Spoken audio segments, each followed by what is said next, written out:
Yeah, I'd say this is a little bit better. I don't get to play.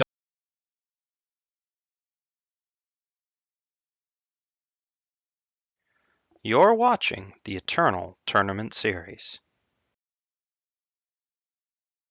Hello and welcome back, everyone, to round 3 for the 4th weekly of the Eternal Tournament Series Season 5. I am the now returned Bairdrus, once again joined by my wonderful co-host, Sir Rhino.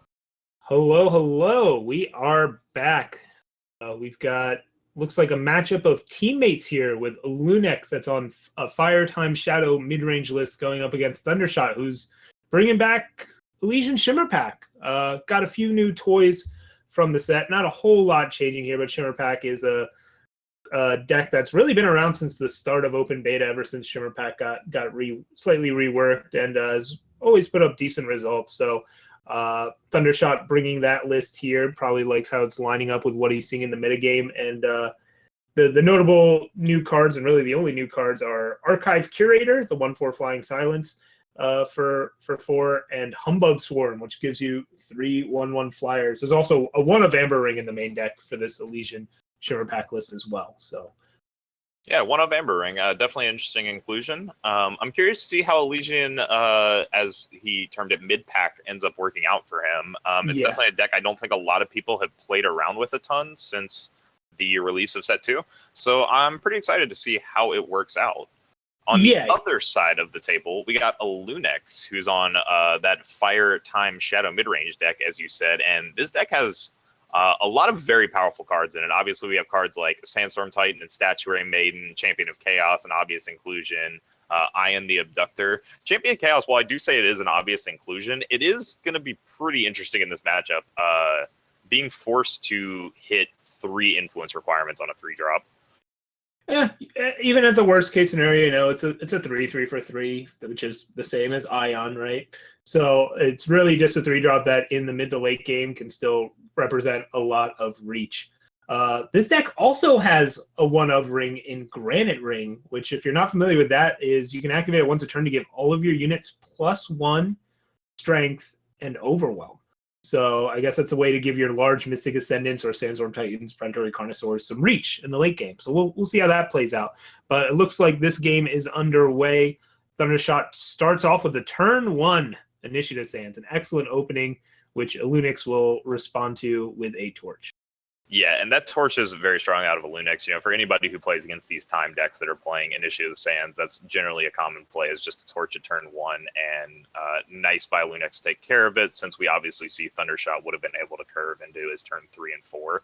That being said, Thundershot doesn't have a ton going on here. He's got some power, a 3-drop, and a 4-drop, but they're not very impactful, and Elunex playing this mid-rangey style deck that still can get very, very aggressive quickly is going to be putting on some large beatdowns very quickly that Thundershot's really going to need an answer for. Elunex got a time source there, but can only cast the Champion of Chaos right now out of hand. Needs a second time source if he wants to cast Sandstorm Titan, or a second Shadow source to be able to cast Ion. This is not easy stuff to cast. There's also a triple time cost in hand with the Predatory Carnosaur. So a lot of tricky stuff to do here. Meanwhile, Thundershot has all the influence he could ever need. It's just draws the Humbug Swarm and gets to kind of curve out with that. Elunex finds the Shadow source and opts to drop the Titan. Could have gotten cute and held up something like Banish or Ion. Clearly not a necessary thing to do there. Yeah, he definitely could have gotten cute, but I'm going to say I like this play out of Elunex. Yeah. He's trying to get aggressive really quickly. You got to respect it. He's got to get the Sandstorm Titan down and start causing these large beats, and giving Thundershot a headache. Yeah, Thundershot doesn't exactly have a way to remove this Titan. Isn't playing anything like Polymorph. His only removal is 3 Permafrost, but he does have these Archive Curators now that can at least silence the Titans, which allows these humbugs that he might be playing here to take to the sky. Elunex doesn't really have any kind of sweepers built into this mid-range deck. It's just mid-range stuff. And Thundershot's got a really cool deck here.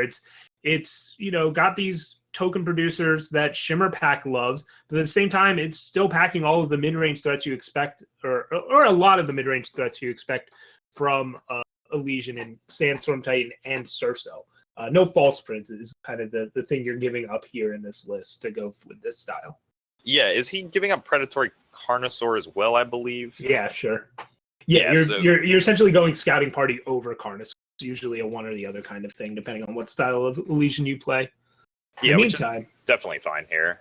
We see Elunex going and coring up a what is the name of that card actually? Ancient Lore. Ancient Lore. I wanted to say Ancient of Lore, but that would be the wrong game we're in. So yeah, an Ancient Lore, which is nice for him. You know, a 3-cost draw spell. He's going to need to dig up some more threats here. Although the Sandstorm Titan will start beating down by itself. He definitely is not punching through Thundershot's board anytime soon.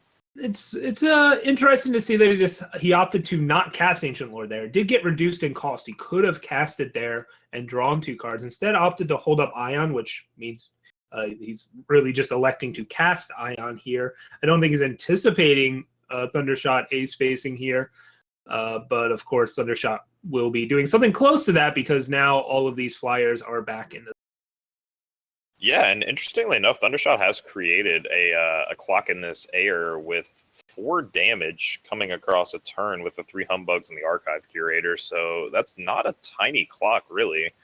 He could start putting on some pressure quickly, although Elunex is going to put in some pressure of his own here. Yeah, important to note, swinging with this Titan, but it no longer has Endurance, so he won't have it back to block here, but we'll probably be dropping a Champion of Chaos down this board and hoping to find a Fire or a Shadow Source soon to start pushing damage through with that as well. Banish is also a really important card here in that it can hit not only units, it can hit units that cost 4 or less, but it also can hit Xenon Obelisk if that ever shows up and tries to increase Thundershot's clock. Yeah. This is interesting here. Lunex opting to go with the Champion. He wants to get another unit down on the board so he can keep this pressure up. And Thundershot obviously comfortable to take the damage there, but Thundershot's got 2 of these Marissan's Disciples here, which he's going to be able to drop down some Scorpions. And those Scorpions are going to be able to hold the ground down pretty well. Yeah, you can either go with a Scorpion or you could go with a 2/2 flyer and just try and win in the sky. It's really a question of, are you happy with your Air Force as is? You want something to discourage the race? And yeah, opts to go with the line you propose, get the Scorpion down. And Elunex finds a Sandstorm Titan that could bring these flyers out of the sky. Instead, opts to finally draw those cards, try and dig for more power. Finds an Annihilate and hits the Scorpion and gets back to hitting. If you're a Elunex, I think you double block one of these 3/3s at this point with a 2/1 or whatever. If you're Thundershot, I don't know why you're not taking care of Ion right here, because if you're trying to race, you're not going to win with Ion constantly gaining 3 life a turn. Like, you're only pushing for 4 in the air. I think Thundershot was just hoping to somehow win the race by finding a Shimmer Pack or an Obelisk, but instead finds the 8th power, which is good once he finds Shimmer Pack or Obelisk. And now Elunex has this Banish, which he'd love to hold up, but I just don't think he can afford to. I think he's going to keep dropping threats down and down and down. There's Seed of Chaos fully pumping up this Champion of Chaos and opting to just banish the deadly unit. He's going to be pushing through a decent amount of damage here, but not going to be enough to quite get the kill yet. I'm sure, Thundershot will be taking care of the Champion, maybe finally taking care of the Ion. We'll find out. Nope, the Ion lives. That's so weird. Like, you can't.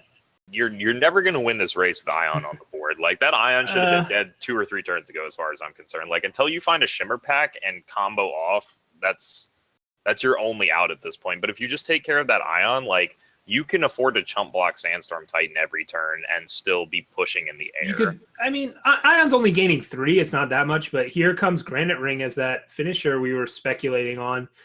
Making Sandstorm Titan a 6/6 Overwhelm, this Ion a 4/3 Overwhelm Lifesteal, and now you can't just block Ion with your 1/4 anymore. He's been sitting on these that one Amber Acolyte for a while. Could have traded with it at any point and never did, and now he's gonna have to put a bit more in front of it. Yeah, and he's gonna have to sacrifice at least 2 units to Sandstorm Titan here just to stay alive, but he has no hopes of getting a trade here unless he's willing to let the Ion live. Yeah, this is a tough spot for Thundershot. This one of Granite Ring's a really cool finisher. Interesting tech here from Elunex, where playing these large units and giving Sandstorm Titan overwhelms is pretty awesome. Yeah, same. Like, the same thing with Ion. giving any of these units, like if we had seen the Predatory Carnosaur, like I guess that's the one downside to playing some of these mid-rangey decks is sometimes you can just get chump blocked out, and Granite Ring is certainly the tech card that allows you to negate that. And since it is just going to stay in play, and Elunex really isn't going to need his power, he's able to just keep pumping turn after turn. Likely see a Carnosaur come down here and kill off Sandstorm Titan. That is exactly what we're going to see. Swing with both units. They're both lethal, so it's guaranteed takes out 2 units from Thundershot here. And yeah, Thundershot's just drawn power basically for the last 4 or 5 turns. And Elunex just, more power for Thundershot is certainly not what he wants to see, and that's going to.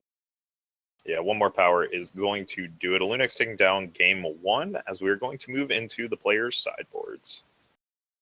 All right, so from Thundershot's sideboard, I would guess the Scorpion Wasps are coming in. They just seem like a nice answer to all these big threats that Elunex is throwing at you. Maybe an extra Curator, or you try and go like an aggressive line with these Displacers, but I don't think you have quite the tools to do that. Crystallize is also, you've already got 2 main deck. I don't think you go up to 3 again. Yeah, I'm not. It's just been so long since I've seen Shimmer Pack or this style of Shimmer Pack. I'm not sure exactly how you want to attack this matchup, especially when this deck, even though Elunex is on essentially what amounts to a mid-range deck, it's a very different style than what we've seen before. Yeah, it really is. I guess if you're Thundershot, you're probably. Ooh, this is hard to say. I mean, some Scorpion Wasps are certainly coming in, obviously. The Praxis Displacers, I have to imagine. Permafrost, sure. It doesn't hit Titan, but it hits everything else. Yeah. And that's kind of it, really, right? Like, there's not a lot of burn, so the Islands isn't going to be there. Backlash. On Elunex's side... There's some cool stuff here on Elunex's side. 2 World Joiners are in the sideboard. And if you're not bringing those in against a grindy matchup against a token-like deck, where are you bringing them in, right? World Joiner, for those that aren't familiar, is a big old 9-drop out of Xenon that when it attacks gives all of your opponent's units -1/-1 and gets +X equal to the amount of -1. So it's just like you have to swing with it. It can get permafrosted, but it's a really cool card. Various Choice is also a really interesting card here. It's one of the new modal spells where you can either essentially teleport a unit in play and silence it, or target your opponent's hand and silence and discard a unit from it. So it can hit a Shimmer Pack that's in hand or a Surso in hand and discard it as well. So that could be something I see coming in here where you're playing against a mid-range deck, but also kind of has this combo finish angle in Shimmer Pack. Yeah, certainly. And of course, I love the inclusion of the second Granite Ring in the sideboard. I definitely have a feeling we're going to see that one coming in since the best way to deal with tokens, obviously, is to just run over the top of them. Sure. Elunex also has some Ruins in the sideboard. Maybe if he wants to up the double banish count, your opponent is playing both Obelisk and Permafrost, so maybe some number of Ruin is appealing over, I'm not sure what, really. So I'm not sure if that's going to come in or not, but I could see it. You know, you've got some clunkers in this matchup, like Deathstrike can hit Surso, so that's like at least has some use there. Zindel's Gift might not be really what you want here. So we'll have to wait and see what kind of package of threats and answers Elunex decides to morph this deck into. Yeah, I do like the Statue of Maiden in World, though. Those cards are just real sick in this matchup. Oh yeah, they're gonna put in a lot of work. Like Maiden against those token decks is just such a bomb. And really, as we said, Thundershot's only real way to remove it is just permafrosting it, which doesn't remove the effect. So Thundershot elects to mulligan and mulls straight into a hand with no time sources, but once he finds one, has the Amber Acolyte and double Scouting Party. That's some good stuff to have. In the meantime, Elunex also has some power issues, but really not that bad considering what his deck's trying to do. Has the double Amber Acolyte and can actually cast them, and Thundershot can't do that at all. Who's the greedy power-based deck here? Because it looks like a role reversal right now. Yeah, really. Although I have to say, Elunex has no fire sources and no fire cards in hand. So, you could confuse this for a Xenon deck if you were just tuning in. Yep. There we go. See a Seed of Impulse coming down. Yeah, and Elunex is on the beatdown. His opponent's stuck on 2 power. An Amber Acolyte to Lear's favored and 2 Initiates of the Sands. So lots of power for Thundershot, but can't play any of it. And Elunex is just going to curve out and beat down here. You can either play Ion and a Vera's Favor or Amber Acolyte. It doesn't really matter. Yeah, just Ion. And that's Thundershot draws another source of power that he can't cast. And that's just some brutally bad luck there. Yeah, really. It's almost lethal on the board, as is with the Ion and the Veras. It would have been one off that turn, but Jeez. Thundershot definitely recognizing he can't win this matchup at this point, going to take concessions. So that's pretty unfortunate there from Thundershot, not actually finding a third power or a time source. So yeah, pretty rough there from him. But Elunex's deck, go ahead and talk about that a little bit, because that was a spicy little pile right there, and I have to say I was quite impressed with it. Actually, definitely some of the tech choices in there. Granite Ring, I'm pretty sure after that first game I'm pretty sold on that Granite Ring. Yeah, I don't know if I'm like, yeah, one in the main deck, one in the side, sure, right? The rest of your deck is like big good stuff units that don't have evasion, and you need to find a way to end the game other than just Champion of Chaos. I don't know if it's the best choice for that slot, but it's a very cool new choice for that slot, and it performed well there. There's no doubt about that. Yeah, I mean, we just saw it come into such good effect. Although, truthfully, the matchup definitely favored it. So I guess I would have to see it in some more mid-rangey, grindy matchups to really give a full opinion. But I definitely liked what I saw of it there. Yeah, I don't doubt there could be a game where you have like this 14-14 Mystic Ascendant and you just give it Overwhelm and the game is now over. Like, certainly see that. Yeah, there's just some really cool cards in Elunex's deck. Like the way it's constructed, like I assumed anyway off of the start of this match that there would be some power issues, but really, yeah, I mean, none to speak of particularly. It does help that he's playing 4 copies of Temple Scribe, the pair of Amber Acolytes, the Vara's Favors, 4 Seek Powers. Like, he does have a lot of way to fish for the exact influence he needs, because his deck is very influence heavy. Obviously, you need at least double Shadow for Ion and Death Strike. You need triple time for Carnosaur. You eventually want triple time, or triple fire rather, for Champion of Chaos. But he definitely has the ways to seek them up. Yeah, the deck functions off of one fire source, though. That's the key here. Like, Champion of Chaos is mostly just a 4/3 deadly for 3, right? You're not playing any double fire cards like Obliterate or triple fire cards like Heart of the Vault or Flame Blast. It's very much a Xenon deck with a fire splash for Maiden, Torch, Quarry, that sort of thing. And I think the power base, the way it's constructed with 2 fire sigils, 6 time sigil, 5 shadow sigil, represents that balance as well. Yeah, and if you were going to splash some cards, I mean, what better cards to splash, right? Statuary Maiden, Torch, Champion, Quarry, like, just fantastic cards. That Granite Ring, like... Maiden alongside Titan is a happy, happy girl. Yeah, really, though. That is exactly what you want. Just put everything on the ground, just start bashing in and forcing some units to die. So... yeah, you can build up those giant Titans and giant Statuary Maiden. So, yeah, definitely a cool deck there. Would have liked to have seen more out of Thundershot's deck, obviously. I'd be curious to see how the Shimmer Pack deck is working in the current format. Definitely not its best matchup. Could definitely find a lot better matchups to play than that one. Yeah, I think that was still a decent matchup for the Shimmer Pack list. It just didn't work out there, right? So, yeah, power issues. And then, I mean, game 1, really the issue was just not drawing any of the top end, right? Like, no Xenon Obelisks, no Sursos, no Scouting Party, no Shimmer Pack. Like, none of the cards that you expect to have a lot of impact in the matchup. Right, like traditionally Shimmer Pack's, like traditional Shimmer Pack list issue is when they don't draw Obelisk or Shimmer Pack, it kind of does nothing. This deck fixes that a bit by also playing Titan and Surso. It just also really didn't draw those either. So it was just not that great of a draw both ways, right? The first game, too much power. The second game had plenty of power, just couldn't play any of it out. So just a rough go there. But we're working on a backup match. But in the meantime, I think we've got some cool things to talk about, right, Bairdrus? Yeah, of course. So, of course, we have the Eternal Tournament Series. that you are all watching in, and some of you are taking part in.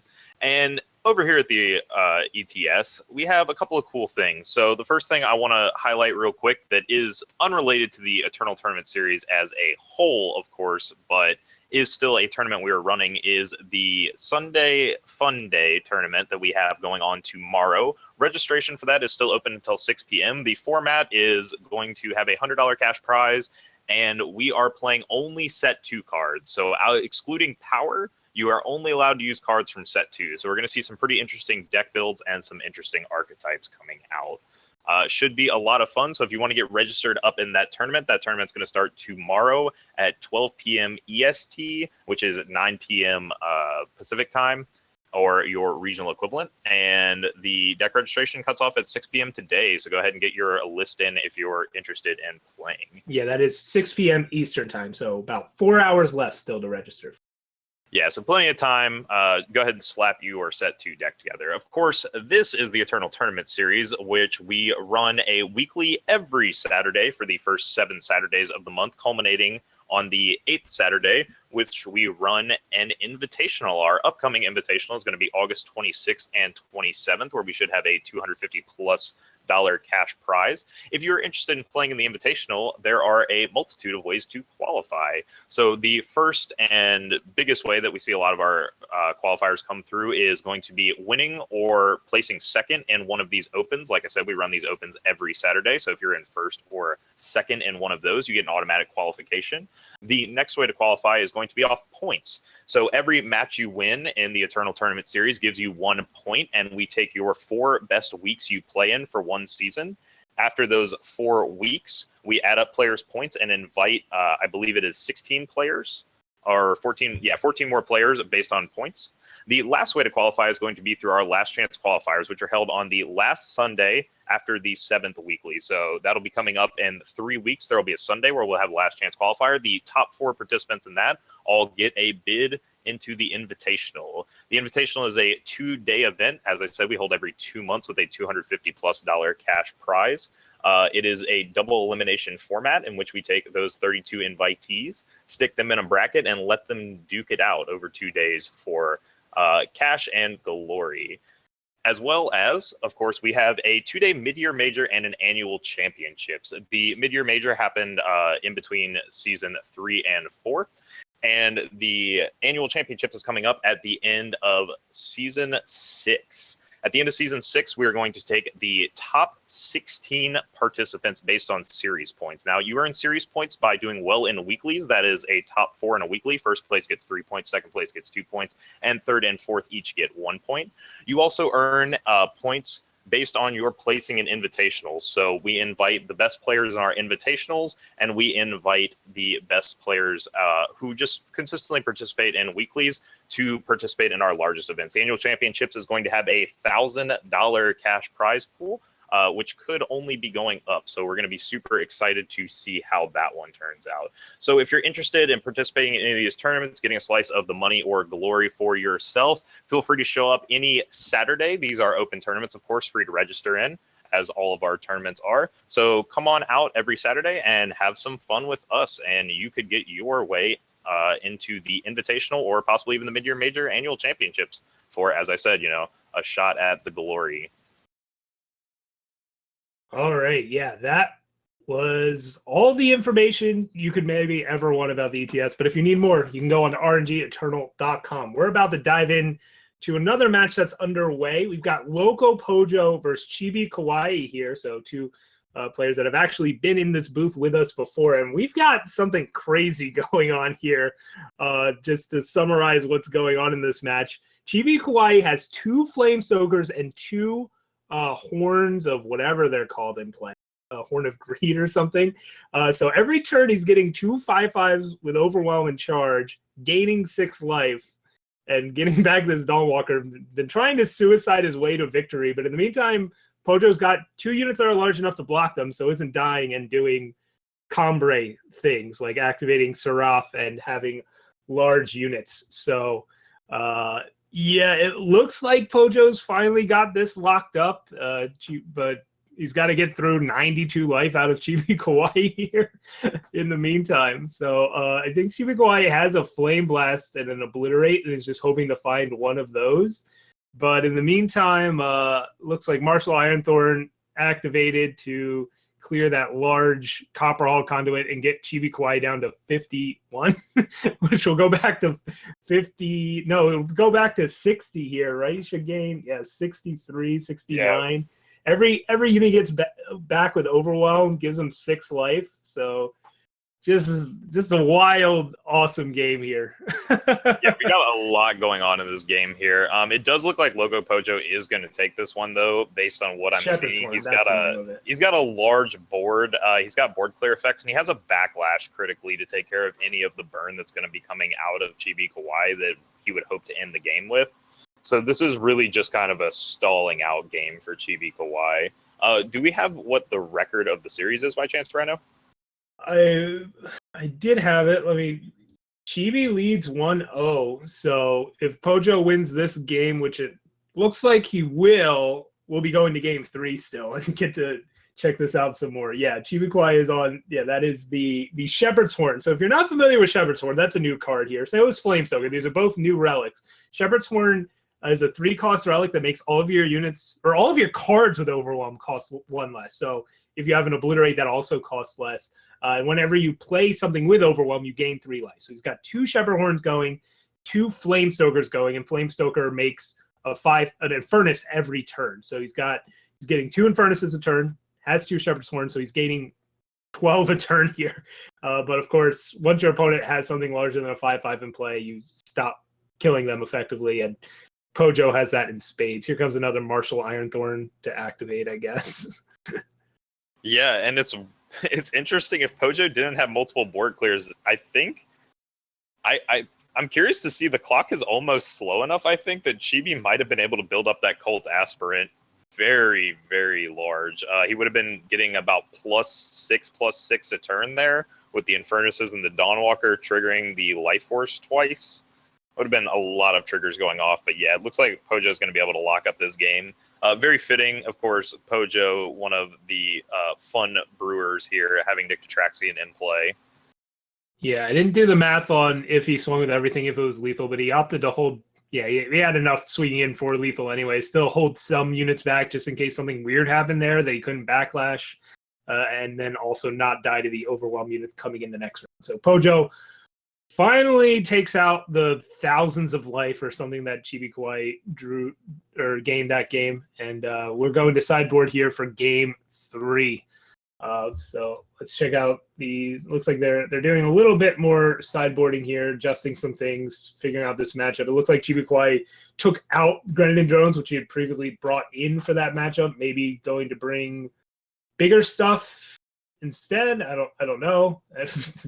I was actually playing around with like an Overwhelm Praxis deck yesterday on stream. It's a lot of fun. With Arcanum monitors and just dorks all over the place and Shatterglass Mage, just a lot of fun. And Pojo, Comber Legion Control, Channel the Tempest, Leave a Witness, Harsh Rule, Martial Ironthorn. We saw it all there. 8 of the Huru and Utamaro both in the list. They might be in the sideboard at this point, but I mean these are very, very spicy lists out of both players. Oh yeah. Notably, LocoPojo has no way to remove relics in his entire board anywhere, no decays, nothing like that. So once those key relics from ChibiKawaii are down, they are in, as we saw last game. But of course, that doesn't guarantee a win. It just guarantees your opponent's going to be annoyed and maybe annoyed to death. Yeah, quite possibly. We do actually see Pojo bringing a copy of Anu Tomorrow back into the deck. So clearly wants to get all that power into play. Anu Tomorrow, while it does just bring in power, of course, it does make your draws a lot better for at least the next 10 cards, since it does take the top 10 power from your deck and put them into play. And we'll see how this ends up working out. I mean, this match is so all over the place. I don't even think I could call this from the get-go. We're just going to have to see what these players end up dropping. The Horn deck wants to draw horns. That's all I know. Like, if you build a deck with Shepherd's Horn, you don't draw Shepherd's Horn. In my experience, the deck is not very good. We see another new card here in the Cult Aspirant here. It's a 1/1 Overwhelm, but whenever you gain life, it gets larger. So ChibiKawaii opting to could have just played the Aspirant and then played a banner, and that way you could have done Aspirant into Temple Scribe next turn. I guess he can still just do that next turn. It doesn't really matter how you do this. But in the meantime, Pojo going with the 3/3 Awakened Student and then silencing one of these called Aspirants so they can't grow out of control. The reason why Aspirant's so interesting here is even though it's a 1/1 Overwhelm, whenever you gain life, it gets larger, and Shepherd's Horn gains life whenever you play an Overwhelm unit. So these Aspirants can actually get very large if you find a hole. Yeah, and this is really going to come down to if Pojo can find a primal influence right here. We saw him flick for the Lightning Storm last turn and realizing he couldn't actually play it since he's lacking the primal. In the meantime, I mean, he's holding the board down quite well, but he really would love to just clean it up right here and not have to worry about it. And, yeah. Ooh. Options. ChibiKawaii. Yeah, if he goes with the Initiate, he could maybe get Monitor down next turn and take some of his units out of Lightning Storm range, although not all of them. Instead, just opts to play the very large Sandstorm Titan here. Pojo already down 2 Desert Marshals, so Titan does not have Overwhelm, but does, keep your opponent's flyers on the ground, and I guess that's an important thing to have for the Shepherd's Horn deck. Speaking of which, finds Shepherd's Horn. So now, whenever he plays an Overwhelm unit, he's going to gain 3 life. His units with Overwhelm cost 1 less. So some very cool things happening here. Yeah, we're going to see a couple interactions. The Cult Aspirants are, of course, going to gain +1/+1 for the life gain, albeit only one of them is only one is unsilenced at this point. That being said, looking at Pojo's hand, he needs to find a primal immediately. He's got double Islands Choice, Backlash, Lightning Storm, all uncastable currently. Yeah, and here we go. Big old Arcana Monitor. So Arcana Monitor comes down, makes all of his units a bit bigger, and opts to just A-space here and get aggressive. He recognizes Pojo's stuck not only on 4 power, but also doesn't have primal available. And Pojo just trading with some stuff, which will shrink the monitor, but also taking 11 in the process. Yeah, and he did take 11 damage, but Pojo was able to clean up the board pretty cleanly, and he did get his primal now, so these Islands choices are online. He's going to be able to knock down the Sandstorm Titan or the Cult Aspirant when they come swinging in here. Yep, Islands choices online will hit this Sandstorm Titan and notably put Arcana Monitor into Lightning Storm range, although ChibiKawaii will probably opt to play one of these units here, whether he goes with Sandstorm Titan. Nope. Hoping to find a 6 power instead, and because of that is going to lose the monitor. Of course, if he played just the Wisp, he would have also lost the monitor. He had to play Titan there to not lose it. So Flamestoker is good at finishing the game, but can't cast it here. Yeah, I would say Pojo's got control back of the match. Although if he can get Flamestoker down, maybe not. The Cult Aspirant will get pretty large. Interesting there that ChibiKawaii opts not to take the block. You definitely want to preserve the unit, but I almost feel like taking care of the Awakened Student there is worth it. All right, well, this puts the, by drawing Copper Conduit and casting it, it puts the Cult Aspirant into Island's Choice range. So LocoPojo opts to use Island's Choice there, and now just has a Backlash and Harsh Rule in hand with a Flyer going and a 5/5 that could turn into a 6/6 here. Yeah, and it's a great card to dodge Harsh Rule, Rhino? Flamestoker. Yeah, got to be Flamestoker. So we'll see how this ends up working out here. I mean, that could go quite well for him. We'll see if he elects to trade here. Oh, I think you take off this trade. This is a unit that could potentially become a 6/6, and you're looking at a Flamestoker and a Sandstorm Titan in hand. Seems like a pretty easy move to me to make that trade, take out this unit that could potentially block everything for the rest of the game. So there we go. Here we go. Yeah. This is the train we're looking for, though. Now Chibi's going to be gaining 3 life every turn, as well as being able to swing in 5. He picks up an Obliterate, too. This is very crucial. Yeah, and Pojo tapped out there for the Lumen Defender, so Backlash and Protect aren't up here. We'll see if ChibiKawaii opts to use it or get another threat down, because Shield, he doesn't know, but shields are down here. So yeah, opts to get the threat down. I think that's reasonable, but now Pojo's backlash and protect are.